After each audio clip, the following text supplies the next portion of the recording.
वैशंपायन जी कहते हैं, जन्मेजय, जब दुरात्मा दुर्योधन को यह समाचार मिला कि विदुर जी पांडवों के पास से लौट आए हैं, तब उसे बड़ा दुख हुआ।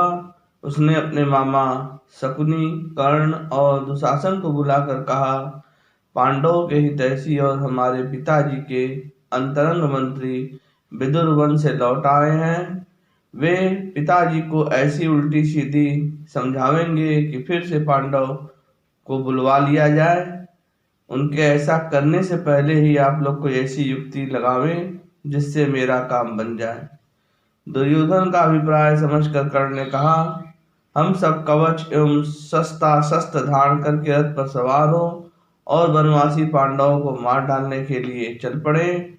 इस प्रकार पांडवों की मृत्यु के बाद लोगों को मालूम भी नहीं होगा और हमारा कलह भी सदा के लिए समाप्त हो जाएगा। जब तक पांडव लड़ने भिड़ने के लिए उत्सुक नहीं है, शोकग्रस्त है, असहाय है, तभी तक उन पर विजय प्राप्त कर लेनी चाहिए। सभी ने एक स्वर से कर्ण की बात स्वीकार कर ली। वे सब क्रोध के अधीन होकर रथों पर सवार हुए और पांडवों को मारने के लिए वन को चल पड़े। महर्षि व्यास बड़े ही शुद्ध अंतःकरण के पुरुष हैं। उनका सामर्थ्य अनिवर्चनीय है। जिस समय कौरव पांडवों का अनिष्ट करने के लिए यात्रा कर रहे थे, उसी समय वे वहां आ पहुंचे। उन्हें अपनी दिव्य दृष्टि से कौरवों की दुर्बुद्धि का पता चल गया था। उन्होंने स्पष्ट रूप से आज्ञा देकर कौरवों को वैसा करने से रोक दिया। तदंतर धृतराष्ट्र के पास जाकर वो बोले, धृतराष्ट्र, मैं तुम लोगों के हित की बात कहता हूँ। दुर्योधन ने कपट पूर्वक जुआ खेलकर पांडवों को हरा दिया और उन्हें वन भेज दिया। यह बात मुझे अच्छी नहीं लगी है।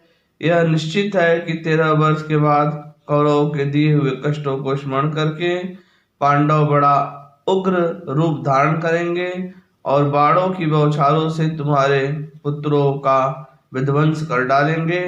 भला यह कैसी बात है कि दुरात्मा दुर्योधन राज्य के लोभ से पांडवों को मार डालना चाहता है।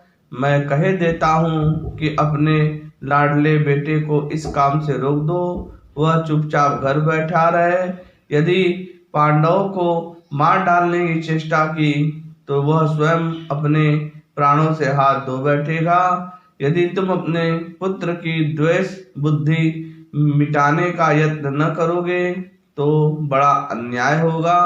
मेरी सम्मति तो यह है कि दुर्योधन अकेला ही वन में जाकर पांडवों के पास रहे। संभव है पांडवों के सत्संग से दुर्योधन का द्वेष भाव दूर होकर प्रेम भाव की जागृति हो जाए, परंतु यह बात है बहुत कठिन, क्योंकि स्वभाव का बदला जाना सरल नहीं होता। यदि तुम कुरुवंशियों की रक्षा और उनका जीवन चाहते हो तो तुम्हारा पुत्र दुर्योधन पांडवों के साथ मेल मिलाप कर ले। धृतराष्ट्र ने कहा, परम ज्ञान संपन्न महर्षि, जो कुछ आप कह रहे हैं वही तो मैं भी कहता हूँ। यह बात सभी लोग जानते हैं। आप कौरव की उन्नति और कल्याण के लिए जो सम्मति दे रहे हैं वही विदुर, भीष्म और द्रोणाचार्य भी देते हैं। यदि आप मेरे ऊपर अनुग्रह करते हैं, कुरुवंशियों पर दया करते हैं, तो आप मेरे दुष्ट पुत्र दुर्योधन को ऐसी ही शिक्षा दें।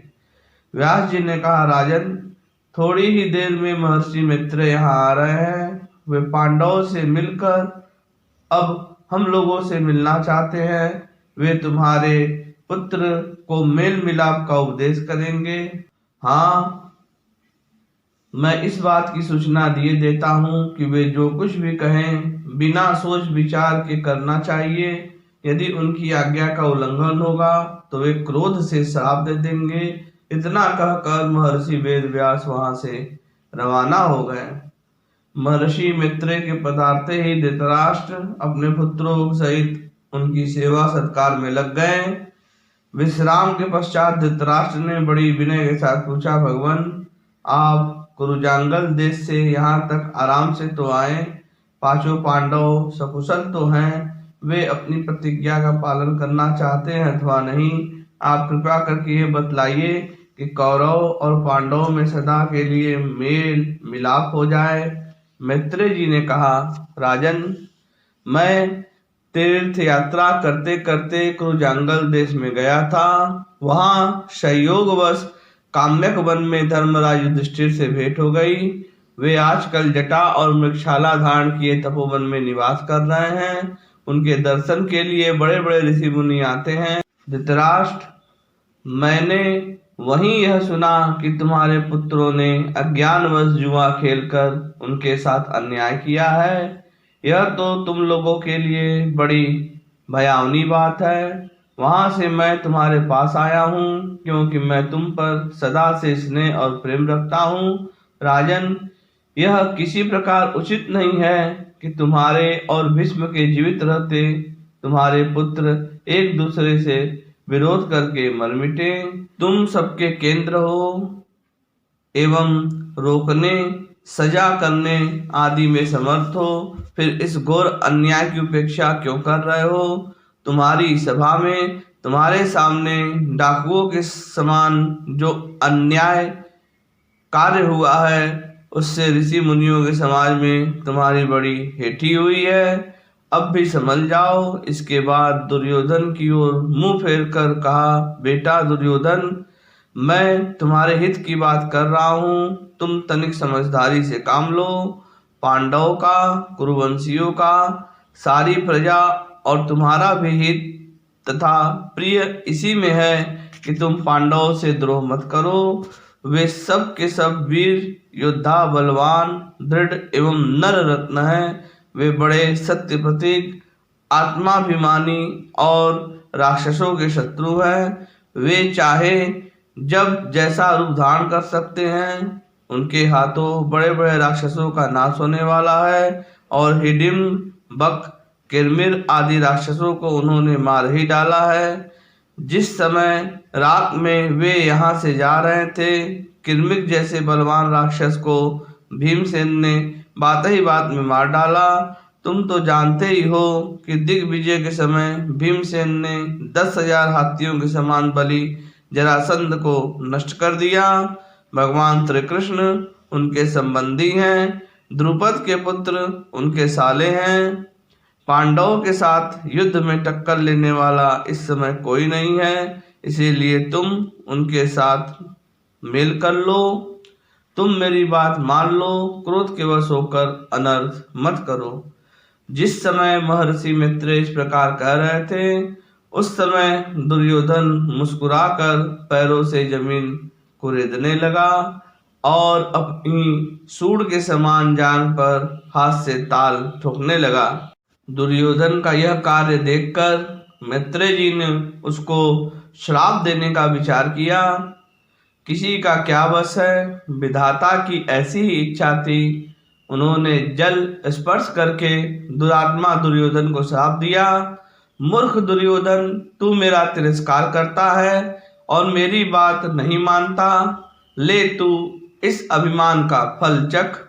तेरे इस द्रोह के कारण कौरव और पांडवों में घोर युद्ध होगा। उसमें भीमसेन गदा की चोट से तेरी जांघ तोड़ डालेंगे।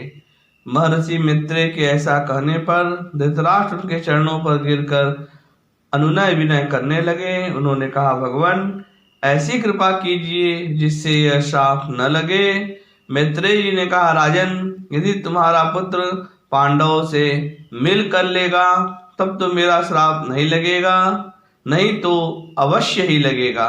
तदंतर महर्षि मैत्रेय वहां से प्रस्थान कर अपने आश्रम को चले गए।